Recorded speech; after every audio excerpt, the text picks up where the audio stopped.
Welcome to a brief technical assistance video provided by the North Carolina Department of Public Instruction Exceptional Children Division.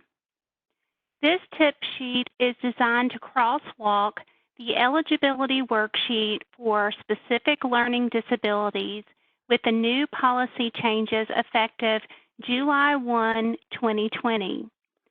You will notice that the most significant changes to the SLD policy are in the data sets needed to document a student's response to intervention. Identification using a student's response to intervention is one of three ways the federal regulations provide for determining eligibility as SLD. This has always been a key element in the North Carolina SLD worksheet. The new policy elaborated on the types of data needed. This tip sheet illustrates how to document these data sets in the assessment summary of ECATS. From the assessment summary, users can select the appropriate assessment throughout any EC process. As we begin, you will note that the new policy changes have been documented in red.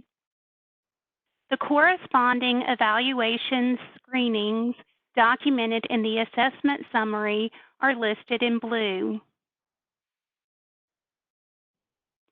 Typically, the drop-down list of assessments have specific naming conventions. They are listed first by assessment area and second by the name of the formal or standardized evaluation. For the purposes of the SLD policy and the wide range of intervention data that can be used, the EC Division has elected to name the assessments used for SLD by assessment type.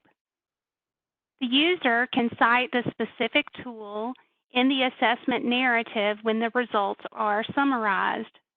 While this change will be implemented with respect to SLD, the other items in this drop list remain the same and are accessible for documenting as appropriate. The new assessment names are available for selection at any time and are not restricted for use by certain categories only. As a reminder, every IEP team has the right to obtain consent to conduct any evaluation necessary to gather data for developing an individualized education program, in addition to those required to determine eligibility.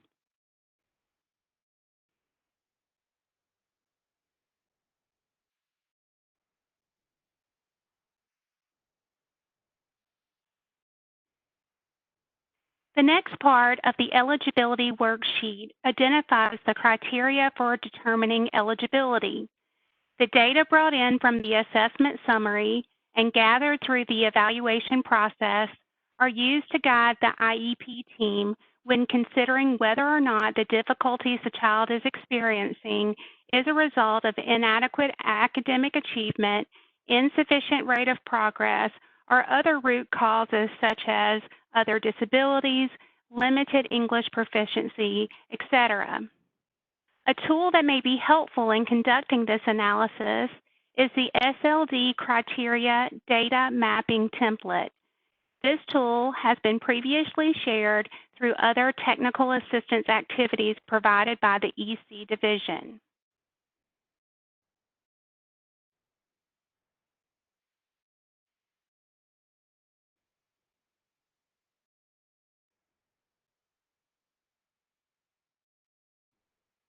The next part of the tip sheet includes screenshots from the assessment summary in the user interface. You will note how the assessment area and name of assessment correspond to the required evaluations screenings listed above in blue. I have separated each item out individually. However, users may group together assessment areas as long as the assessment details contain the data necessary to inform the eligibility decision as outlined in the new SLD policy. If assessment details are combined, Don't forget to bring them into the relevant assessment areas in the assessment review, even if that means they are repeated across multiple assessment areas.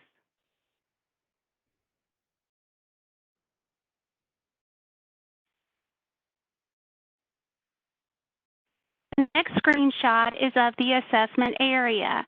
The assessment naming conventions described earlier is intended to support users in selecting the appropriate assessment to bring in the assessment review.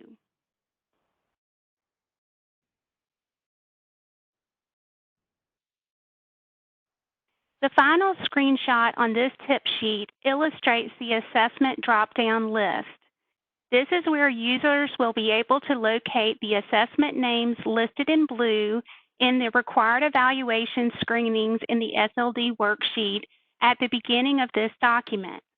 These items will be live in ECATS on Wednesday, September 23rd. This delay is intended to provide local EC leadership the opportunity to message the implementation specifics for how these updates should be used locally.